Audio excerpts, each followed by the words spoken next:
করবে, আস্তাগফিরুল্লাহ পড়তে পড়তে আপনি মাঠে কাজ করবেন, আল্লাহ তাবারক ওয়া তাআলা আপনার ওই মাঠে ফসলে বরকত দিয়ে দিবে। আস্তাগফিরুল্লাহ পড়তে পড়তে আপনি যে কাজ করবেন আল্লাহ আপনার তাতে বরকত দিবে।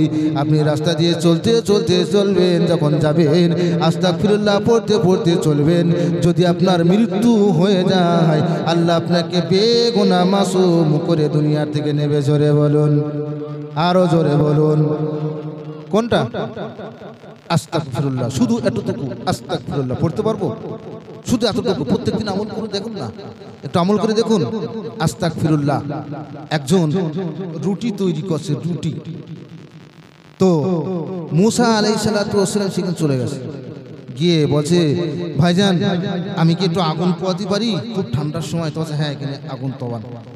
তো উনি রুটি তৈরি করছেন, বেলছেন আস্তাগফিরুল্লাহ, আবার সেকছে আস্তাগফিরুল্লাহ, আবার তুলছে আস্তাগফিরুল্লাহ।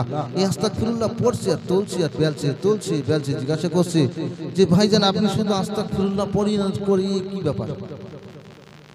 তো বলছে এই আস্তাগফিরুল্লাহ আমি এতদূর পর্যন্ত এসেছি, আস্তাগফিরুল্লাহ এতদূর পর্যন্ত এসেছি।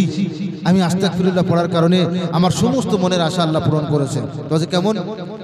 তো বলছে আমি ছিলাম একদম মরা করি, কিছু ছিল না। আমি আস্তাগফিরুল্লাহ আমলটা শুরু করেছি, করতে করতে আমি এখন বিরাট ধনী। আমার টাকার অভাব নেই, বাড়িতে আমার কোনো অভাব নেই, আমার সংসার ভালোভাবে চলে, আমার জমি জায়গার অভাব নেই, কোনো কিছুর অভাব নেই। সমস্ত কিছু সব মনের তামান্না, মনের আশা আমি এই আস্তাগফিরুল্লাহ পড়ার কারণে আল্লাহ রাব্বুল আলামিন আমার সমস্ত মনের আশাগুলোকে পুরা করেছে। তবে একটা মনের আশা আছে শুধু। কোনটা? বলছে আমার একটা মনের আশা যে আমি এই আস্তাগফিরুল্লাহ এখনো পর্যন্ত পড়ছি, এই কারণে একটা আশা আমার এখনো পূরণ হয়নি। বলছে কোন আশা? বলছে আমি এই জমানার নবী মুসার সঙ্গে দেখা করতে চাই। আমার বড় আশা, আমার বড় ইচ্ছা, আমার বড় বিশ্বাস যে আমি আস্তাগফিরুল্লাহ পড়ছি, নিশ্চয়ই আমার সাথে মুসা নবীর সাক্ষাৎটা ঘটে যাবে। আজ মুসা নবী মুসকে মুসকে হাসে আর বলো ভাইজান তোমার আর হেঁটে মুসা নবীর কাছে যাওয়া লাগবে না, আমি নবী মুসা স্বয়ং তোমার কাছে এসে গেছি। অতএব তোমার আস্তাগফিরুল্লাহর বরকতে আল্লাহ তোমার কাছে এনেছে। আমি নবী মুসা তোমার সামনে বসে আছি। জোরে বলুন। তার সব মনের আশা পূরণ হয়ে গেছে। বলছে তোমার হাত যাওয়া লাগবে না, আল্লাহ আমাকে মনে হয় এই কারণে তোমার কাছে কাজ পর্যন্ত আমাকে পৌঁছে দিয়েছে আস্তাগফিরুল্লাহ পড়ার কারণে। শুধু আস্তাগফিরুল্লাহ, আর কিছু না। এতটুকু আমল আপনার জীবনটাকে পাল্টে দেবে। আপনি যেখানে যাবেন আপনাকে মানুষ ভালোবাসবে। একজন কালো মানুষ জানেন, একদম কালো, কুচকুচে কালো, কেউ দেখতে পারে না।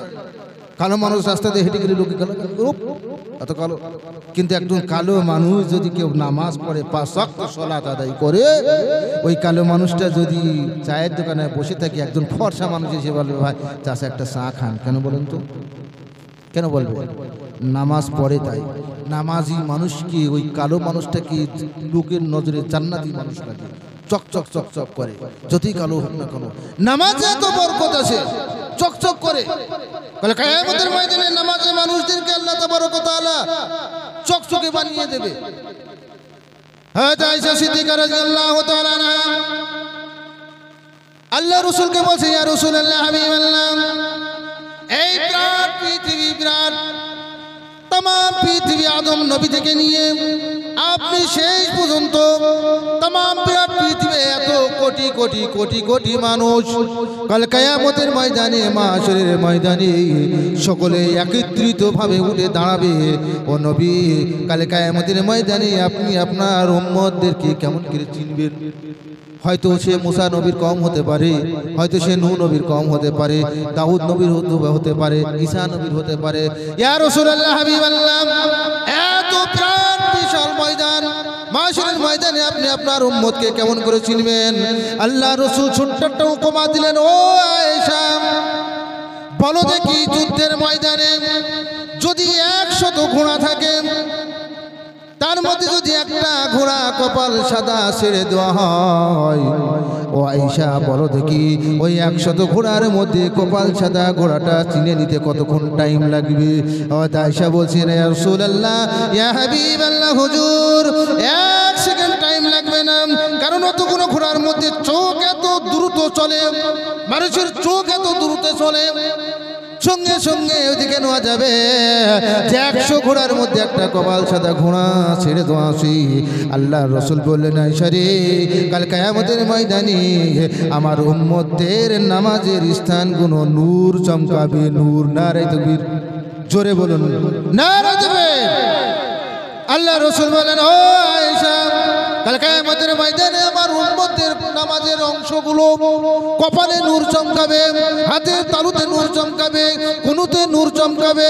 ও আয়েশা, বলো দেখি, ওই বিশাল বিরাট ময়দানে যদিও নাকি তাম পৃথিবীর মানুষ একত্রিত হয়ে যাবে, তারপরেও যদি আমার উম্মতের কপালে নূর চমকায়, আয়েশা বলো আমার চিনতে কতক্ষণ টাইম লাগবে?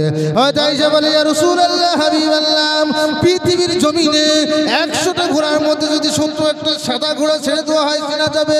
এটা তো শুধু সাদা একটা চিহ্ন, কিন্তু আল্লাহর নূর এত জ্যোতি কাল কিয়ামতের ময়দানে যদি আপনার উম্মতের কপালে চমকাতে থাকে, ইয়া রাসূলুল্লাহ, হাবিবাল্লাহ, আপনার উম্মতদেরকে চিনতে আপনার 1 মুহূর্ত টাইম লাগবে না। জোরে বলুন সুবহানাল্লাহ। নামাজের অংশগুলো, নামাজের অংশ। আপনি যখন উযু করবেন, শুধু ফিরি ফিরি না, ঠান্ডার সময় শুধু ফিরি না, আমরা মনে করি ফিরি ফিরি না।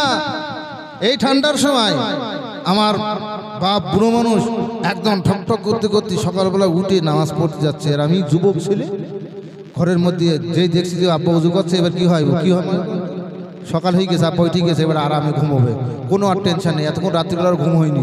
ছাগল মনে হয় সব চুরি করে নিচ্ছে, লোক সব ছাগল লোকে চুরি করে নিচ্ছে, শুধু একবার উঠছে আর যাচ্ছে, উঠছে আর যাচ্ছে। ও যখন দেখেছে কল চাপছে, উকি মেরে দেখে পুরো মানুষ স্মৃতি ঠকঠক করে কাঁপছে আর উজু করছে। ও তখন চিন্তা করছে আব্বা উঠে গেছে, তার মানে আর অসুবিধা নেই, এবার আমি গিয়ে ঘা দিয়ে ঘুমোই।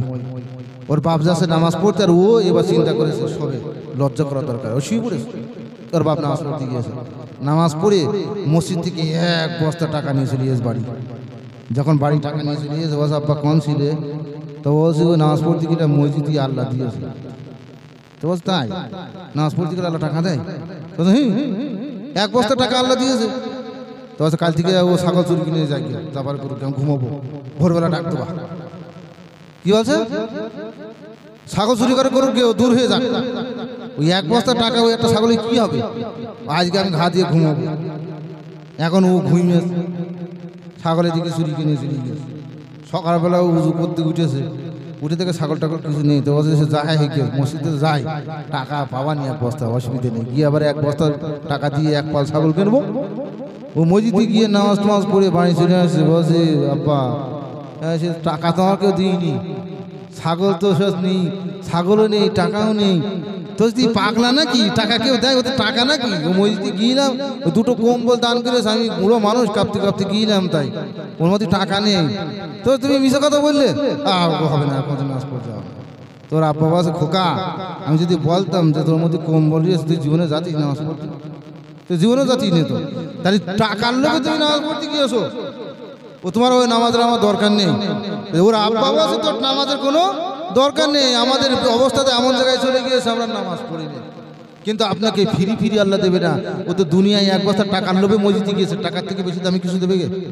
দেবে আল্লাহ?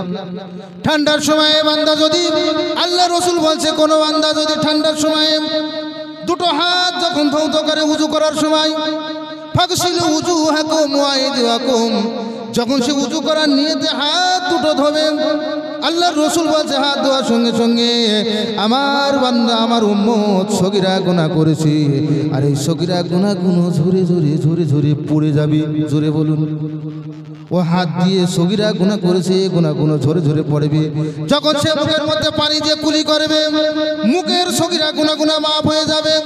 কারণ সে মুখ দিয়ে শুধু গালাগালি করে, মুখ দিয়ে কি করে?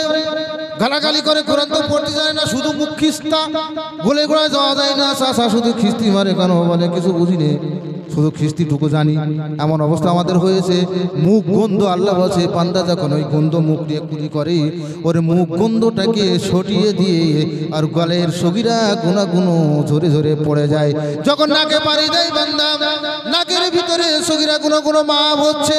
যখন মুখমণ্ডল ঢৌঢ করে বান্দা, চোখ দিয়ে কত কিছু দেখেছে, একটা সুন্দর মানুষ এটা যাই বলে আহারে যদি আমার বউ হতো কত ভালো হতো, কত বড় একটা গুনাহ। আল্লাহ বলছে বান্দা উযু করলে ও গুনাহটাও মাফ হয়ে যাবে যদি সে উযু করে। মুখমণ্ডল ধুয়েছে, আল্লাহ মাফ করেছে, ফিরি ফিরি নাম আল্লাহ মাফ করছে। যখন সে মাসা করছে, মাথার দ্বারা যদি কোনো গুনাহ হয়ে থাকে ওই গুনাহটা মাফ হয়ে যাচ্ছে। যখন পা দুটো ধৌত করে, ওই পা দিয়ে সগীরা গুনাহ করেছে, সগীরা গুনাহ মাফ হয়ে যায়।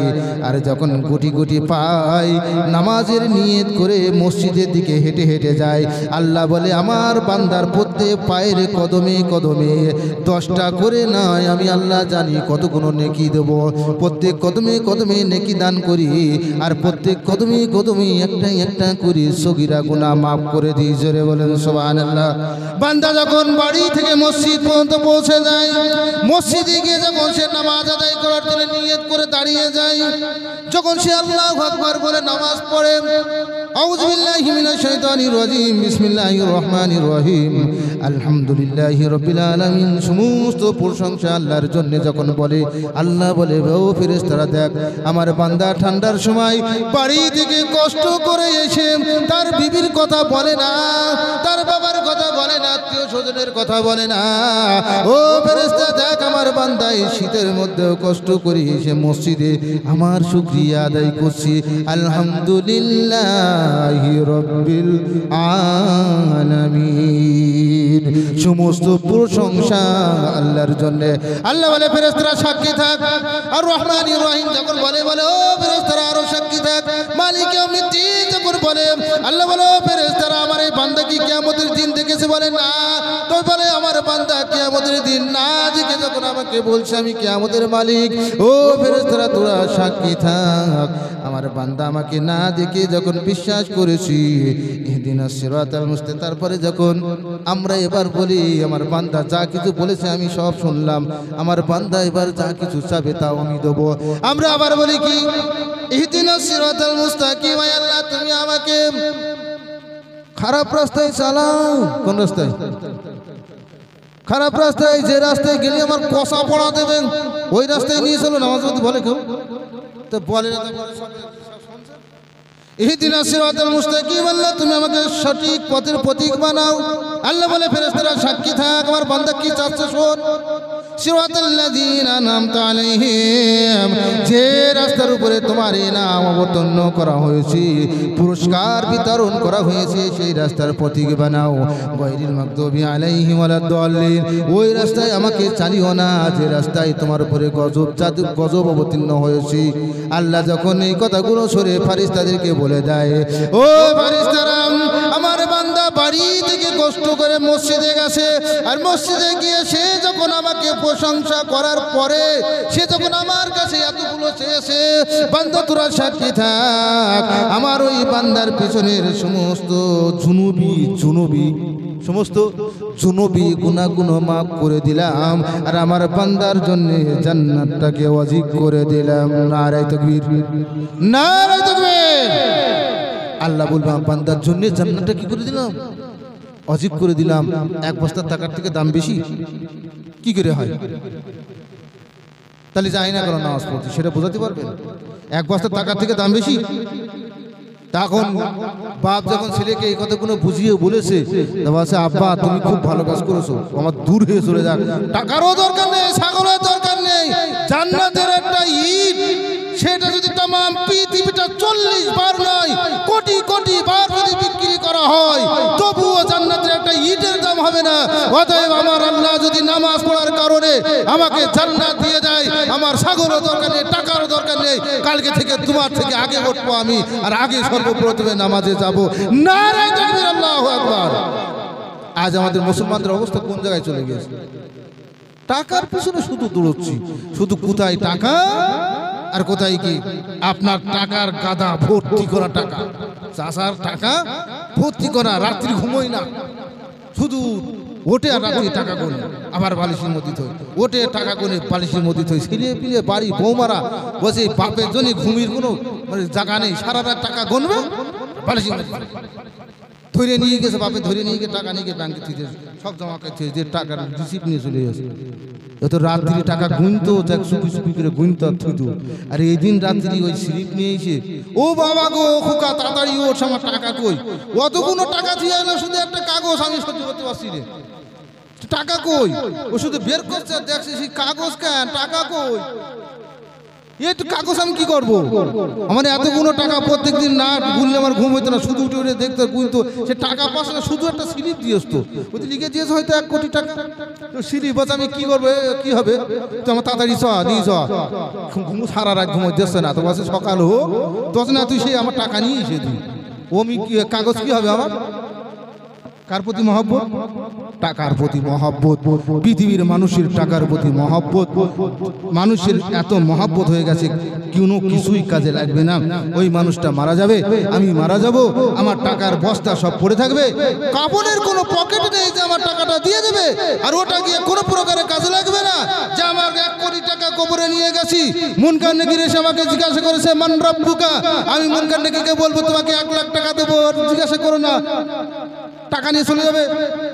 আবার যদি বলে মান নবীকা, তোমার নবীকে বলবে তো 2 কোটি দিচ্ছি ভাই, 2 কোটি দেবো, টাকার গাদা নিয়ে আইছি কবরে, ফেরেশতা বলে তোর কুষ্টি ঠেঙাই টাকার, তো টাকার আমার দরকার নেই, এখানে যেটা দরকার সেইটা বল, তোর নবীকে, তো দিন কি, তোর আল্লাহকে, ওই একটা বলতে পারবে না, কারণ ওই চাষার তো সারা জীবনের অভ্যাস ওটাই, একটা চাষা মরে গিয়েছে কবরের মধ্যে, যেই সে ফেরেশতা জিজ্ঞাসা করছে চাষা মান রব্বুকা, বলছে 4 আটি আটা না,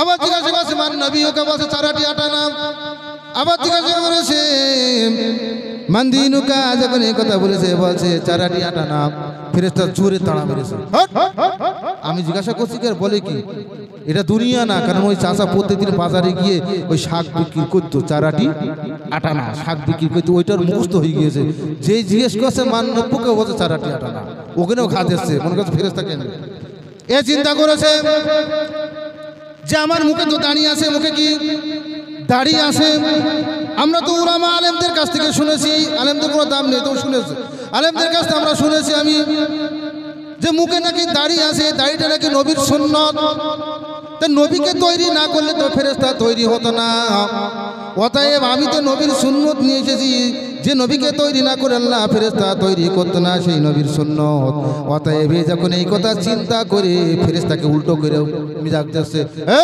ফেরেশতা কার কাছে এসে জিজ্ঞাসা করছিস তুই, তো কেন, তো আমার মুখে দাড়ি তুই দেখতে পাসনি, এই দাড়ি এটা হলো নবীর সুন্নত, যে নবীকে তৈরি না করে আল্লাহ কিছু তৈরি করতো না, তোকে তৈরি করতো না, অতএব এই মুখে দাড়ি নিয়ে এসেছি নবীর সুন্নত নিয়ে, তুই নবীর সঙ্গে বিয়াদবি করছিস কেন, ফেরেশতা অবাক হয়ে গিয়েছে, আল্লাহর কাছে চলে গিয়েছে, রব্বুল আলামিন আল্লাহ আজীব ধরনের একটা বান্দা কবরের মধ্যে, তাকে যখন জিজ্ঞাসা করা হলো উত্তর দিতে পারে নাই, কিন্তু একটা কথা বলেছে, যে নবীকে তৈরি না করলে আমি ফেরেশতা তৈরি হতাম না, দুনিয়ার কিছু তৈরি হতো না, সেই নবীর সুন্নত মুখে দাড়ি, এই কথার উপমা দিয়েছে, আমরা উত্তর দিতে পারি নাই, আমরা কি করব কিছু বুঝতে পারি না, আপনার কাছে এসেছি। আল্লাহ রাব্বুল আলামিন বলে দিয়েছে, ও ফেরেশতারা যাও, চলে যাও, আমার ওই বান্দা পৃথিবী থেকে মুখে দাঁড়িয়ে নিয়ে আমার নবীকে মহব্বত করে নবীর সুন্নতটা নিয়ে কবর পর্যন্ত এসেছে, আমি আল্লাহ যখন দাড়ির কথা বলেছে, নবীর কথা বলেছি, আমি আল্লাহ তার সমস্ত কিছু মাফ করে দিলাম, তার জন্য সব কিছু আসান করে দাও, জোরে বলুন সুবহানাল্লাহ। শুধু একটা দাড়ি, মুখে দাড়ি নিয়ে আমার অনেক চাচারা চলে যাচ্ছে, মুখে দাড়ি নেই, অনেক মানুষ চলে যাচ্ছে মুখে দাড়ি নেই, শুধু দাড়ি না কিছুই নেই। ভাই আপনাদের কাছে করজোরে অনুরোধ করে বলছি, শিখুন, ওয়াজ নসিহত আমাদের এখন কোনো প্রকারের অভাব নেই। আজকে এই হুজুরের ওয়াজ আমার ভালো লাগছে না, আমি আর একটা হুজুর ছট করে মোবাইলে নিয়ে শুনবো, আমার মশলা এটা আমার মনোপুত হয়নি, আমি আর একটা হুজুরের মশলা নিয়ে এসে মনোপুত মতো করে নিচ্ছি, কিন্তু আমার আর কিছু শিখছি না, কিচ্ছু না, কোনো কাজে লাগবে না। আপনি মারা যাবেন, আপনার টাকা আপনার বাড়িতে থাকলো, আপনি মারা যাবেন, আপনার জমি আপনার থাকলো, আপনি মারা যাবেন, চলে যাবেন, সব কিছু আপনি বাড়িতে রেখে গেলেন, কিছু যাবে না সঙ্গে, কিছু নিয়ে যেতে পারবেন না, কিছু সঙ্গে যাবে না। যদি নাকি আপনি নেক সন্তান তৈরি করে রেখে যেতে পারেন তাহলে সেটা কাজে লাগবে, আর যদি নাকি আপনি নেক আমলটা করে রেখে যেতে পারেন সেটা আপনার কাজে লাগবে, আর যদি নাকি আপনি আমলগুলো সঠিকভাবে করতে পারেন তাহলে সেটা আপনার কাজে লাগবে। আপনি যখন চলে যাবেন তিন প্রকার, আপনি যখন চলে যাবেন মারা যাবেন, আপনাকে ঘর থেকে বাড়িয়ে লাভিয়ে দেওয়া হবে। বাইরে লাভিয়ে দেওয়ার পরে আপনাকে কিছু গ্রামের লোকেরা এসে ধৌত করবে, যেটা ধোয়ানো হয়। ধৌত করার পরে আপনার পরনে যে কাপড়টা আছে ওই কাপড়টা খুলে নেওয়া হবে। যদি আপনার হাতে সোনার ঘড়ি থাকে সেটাও খুলে নেবে, যদি আংটি থাকে খুলে নেবে। হারে কিছু থাকবে না, যা কিছু থাকবে সব আপনার কাছ থেকে কেড়ে নেবে। কি করবে? কেড়ে নেবে। ওই সময় আপনি বলবেন আই রে আমাকে ধোয়া দিয়েছিস ভালো, কিন্তু আমার হাতের আংটিটা খুলিস নে, এটা ভালো জিনিস বলবে। যদি বলে, যদি কেউ বলে একজন মারা গিয়েছিল হাতে আংটি খোঁজাই খুঁজছি কেন, ও ধোবে কেউ, আর ও গ্রামেই থাকবে না, কেউ কমনে চলে যাবে, খুঁজেই পাওয়া যাবে না, বলবে মাল কথা বলে উঠেছে, ওদের থাকা যাবে না। হ্যাঁ, আপনি চলে যাবেন যখন মারা যাবেন, ধৌত করে নিয়ে আপনাকে আর ঘরে তুলবে না। অতএব আপনি এই ঘরটাকে এত মহব্বত করতেন, ভালোবাসতেন, ওই ঘরটাকে আপনি টাইলস লাগিয়েছেন, সুন্দর করে তৈরি করেছেন, ঘরটাকে রং করেছেন। ওই ঘরের প্রতি এত মহব্বত, আপনার মহব্বতটাকে ছিনিয়ে নেওয়া হবে, আপনার কাছ থেকে কেড়ে নেওয়া হবে ঘরটাকে। ঘর কেড়ে নেবে, আপনাকে আর ঘরে তুলবে না। বাইরে থেকে আপনাকে কাফন পরানো হবে। কাফন পরানোর পরে লোকেরা খাটিয়াই করে কবর পর্যন্ত নিয়ে যাবে। আপনার গ্রামবাসী, আত্মীয় স্বজন, আপনার সন্তান, আপনার বিবি আপনার ওই কবর পর্যন্ত চলে যাবে, তারা কান্নাকাটি শুরু করবে। যখন কবরে রাখা হবে মাইয়াত তখন মনে করবে হয়তো এতগুলো লোক আমার সঙ্গে এসেছে, মনে হয় কেউ আমার সঙ্গে কবরে যাবে। কিন্তু কবরে যখন যাবে তিনজন নামবে, নামানোর পরে যখন ধরে নামিয়ে দেওয়া হবে তখন মায়ের বুঝতে পারবে হাই রে আর মনে হয় কেউ থাকবে না, এই তিনজন মনে হয় আমার সঙ্গী। কিন্তু না না, একজন একজন করে সময় যখন উঠে চলে আসবে ও আফসোস করতে থাকবে হাই রে দুনিয়া, যাদের জন্য এত কিছু করলাম আমি, ওই ঘরটাকে সুন্দর করলাম, হালাল হারাম কিছু বাসিনি, চুরি চারটা করে হারাম খেয়ে এতগুলো টাকা জমা করে আসলাম, সন্তানদেরকে ডাক্তার প্যালেস্টার করলাম, এত কিছু করলাম, হাইরে আজকে তো আমার কোনো ছেলে আমার কবরে আসলো না, আমার বিবিকে এত মহব্বত করলাম কবরে আসলো না, আজ আমার টাকা পয়সা কোনো কেউ কবরে আসলো না। কোথায় গেল আমার রং করা ঘর, কোথায় গেল আমার ডাক্তার সন্তান, কোথায় গেল আমার গ্রামবাসী, কেউ নেই, কবরের মধ্যে রাখা হলো।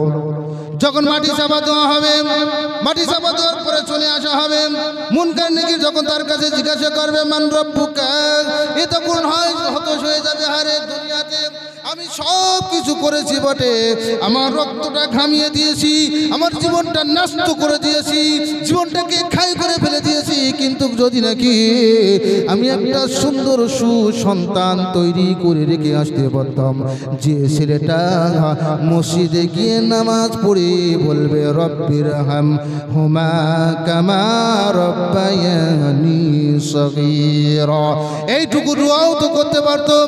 আমার যদি একটা সন্তান আমি ভালো করে রাখতে আসতে পারতাম, আলেম তৈরি করতে পারতাম, তাহলে আমার ছেলেটা আমার জন্য দোয়া করত, আমার ছেলেটা আমার জন্য নামাজ পড়ে আল্লাহর কাছে হাত তুলতে পারতো, আমি বসে বসে পারতাম। হাইরে ছেলেটাকে তো বড় ডাক্তার করেছি, আমি বড় কিছু টাকা পয়সা সব কিছু নষ্ট করেছি, কোনো কাজে লাগলো না, মুনকার নাকির সওয়ালের জবাবও আর দিতে পারবে না, ওর জন্যই কবরটা হয়ে যাবে জাহান্নামের একটা গর্ত। কিন্তু যদি কোনো নেক বান্দা হয়ে থাকে, কবরের মধ্যে যখন চলে আসা হবে 40 কদম মাটি দিয়ে আসার পরে কবরের মধ্যে দেখতে থাকবে ফুটফুটে একটা সুন্দর ছেলে, এত সুন্দর ফুটফুটে একটা মানুষ কখনোই কোনোদিন দেখিনি। ওই মাইয়া জিজ্ঞেস করবে বাবা তুমি কে, তোমাকে তো কোনোদিন দুনিয়ায় দেখিনি এত সুন্দর। তখন ওই ছেলেটা বলতে থাকবে ও আল্লাহর বান্দা, পৃথিবীর জমিনে তুমি আমাকে দেখো নাই, দেখেছো, আমাকে মহব্বত করেছো, ভালোবেসেছো, এই জন্য আমি তোমার সঙ্গে কবর পর্যন্ত এসে চলে এসেছি, কারণ পৃথিবীতে তুমি আমাকে অত্যাধিক পরিমাণে মহব্বত করতে, অত্যাধিক পরিমাণে ভালোবাসতে, তাই আমি কবর পর্যন্ত এসেছি। তুমি কে? বলবো আল্লাহর বান্দা তুমি ভালো আমল করতে সেই আমল, তুমি নামাজ পড়েছো সেই নামাজ, তুমি কোরআন তেলাওয়াত করেছো সেই কোরআন, সম্মিলিতভাবে আজ আমি তোমার কবরে এসে পৌঁছে গেছি। অতএব তুমি আরামে ঘুমাও। মুনকার নেকির যখন এসে তোমার সওয়াল জবাব করবে আমি তোমার জন্য প্রস্তুত হয়ে যাব, কোনো কষ্ট হবে না। পক্ষান্তরে দেখা যাবে যে ব্যক্তি কখনো নামাজ পড়েনি, ভালো কাজ করিনি, শুধু গুনার কাজ করেছি, কবরে রেখে আসার সঙ্গে সঙ্গে এত কালো কতকর ভয়ঙ্কর একটা মানুষ দাঁড়িয়ে যাবে। এদিকে ভয় করবে তুমি কে, তোমাকে তো কোনোদিন পৃথিবীতে দেখিনি। বলতে থাকবে তুমি দেখেছো আমাকে, আমাকে খুব মহব্বত করতে ভালোবাসতে, পৃথিবীর জমিনে আমাকে দেখেছো, আমি তোমার সেই বদামল, যে পা দিয়ে তুমি ড্যান্স হাঙ্গামায় গিয়েছো, ড্যান্স দেখেছো, যে পা দিয়ে তুমি জিনা করেছো, যে পা দিয়ে তুমি খারাপ কাজ করেছো, যে পা দিয়ে তুমি কোনোদিন ভালো কাজ করোনি, এই সমস্ত পদ আমলগুলো আজ একত্রিতভাবে তোমার কবরে চলে এসেছি। আগের থেকে এর পায়খানা বেরিয়ে যাবে, ফেরেশতা কোনো আসেনি, এইগুলো থেকেই শেষ। ফেরেশতা যখন এসে জিজ্ঞাসা করবে মান রব্বুকা, কলিজা পর্যন্ত শুকিয়ে যাবে। আরে কোনো কিছু দেওয়ার মতো থাকবে না যদি নাকি আপনার আমল ঠিক না থাকে, যদি আপনি নামাজ ঠিক না করে পড়তে পারেন, আমলগুলো যদি ঠিক না থাকে, কবরের মধ্যে গিয়ে আমার আপনার জন্য ভয়ঙ্কর স্থান হয়ে যাবে। কাল মাহশরের ময়দানে কঠিন হাসরের দিবসে সেদিন বড় বড় হাহাকার করতে থাকবে মানুষ, চিৎকার করতে থাকবে, যার গ্রামে সে সাঁতার কাটতে থাকবে। ওই কঠিন সময়েও আপনার নামায় আমলটাকে বাম হাতে দেওয়া হবে, আপনাকে বাম হাতে পিছন দিক থেকে মুড়িয়ে নামায় আমলটা দিয়ে দিয়ে ফেরেশতারা শিকল নিয়ে সামনে দাঁড়িয়ে বলবে পড়, তোর নামায় আমলটা একবার পড়। পড়তে থাকবে না, পড়বে না, বলবে আমি পড়বো না। পিছন দিক থেকে তার নামায় আমলটা পিঠ মুড়ে দেওয়া হবে তাকে। কিন্তু কোনো ভালো মানুষ যদি কাল মাহশরের ময়দানে যায়, সামনের দিক থেকে আসবে আর বলবে হালান সাহলান স্বাগতম, এ নাও তোমার আমল নামাটা তোমার ডান হাতে দেওয়া হলো।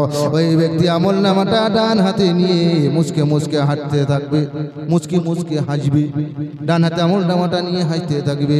আর এগোতে এগোতে চলে যাবে হাউজে কাউসারের কোলে চলে যাবে, যেখানে আমার আপনার নবী, আমার নবী জনাবে মুহাম্মদ রাসূলুল্লাহ সাল্লাল্লাহু তাআলা আলাইহি সাল্লাতু ওয়াস সালাম দাঁড়িয়ে আছেন। হাউজে কাউসারের গোড়ায় গিয়ে হাউজে কাউসারের পানিটা পান করতে থাকবে। আর ওই শারাবান তোহরাটা পান করার সঙ্গে সঙ্গে জীবনের মতো পিপাসা মিটে যাবে। জোরে বলুন সুবহানাল্লাহ। কাজে লাগবে টাকা পয়সা, কিছু কাজে লাগবে, জমি জায়গা, সন্তান সন্ততি, সবকিছু দুনিয়া। দুনিয়াটা খামচে ধরতে গেলেও আপনি পারবেন না। যতই মনে করেন যে আমি ধরবো, কেউ যদি মনে করে যে আমি পুকুরে গিয়ে পানি খামচা কেটে ধরে নিয়ে আসবো, ভাই কোনোদিনের জন্য সম্ভব নয়। তেমনই ভাবে আপনি যতই মনে করুন না কেন দুনিয়াটা খামচে ধরবো, এই দুনিয়া আপনাকে একদিন ত্যাগ করবে, ছাড়া মেরে ফেলে দেবে, লাথি মারবে আপনার কপালে দুনিয়া। তোর মতো মানুষের আমার দরকার নেই, যা মাটির তলায় চলে যা। দুনিয়া আপনাকে লাথি মেরে ফেলে দেবে, স্বার্থপরের মতন এই দুনিয়াও আপনাকে ছেড়ে দেবে। যার জন্য আপনি কষ্ট করছেন, এই দুনিয়াও আপনি ধরে রাখতে পারবেন না, এও আপনাকে ছেড়ে দেবে, লাথি মারবে, ধরে লাথি মারতে মারতে নিয়ে চলে যাবে। অতএব দুনিয়ার মায়ায় পড়ে, দুনিয়ার মহব্বতে আমরা পাগল আজ হয়ে গেছি। আমরা নবীর নাম পর্যন্ত আমাদের মুখস্থ নেই। কজনের আছে, কজনের আছে।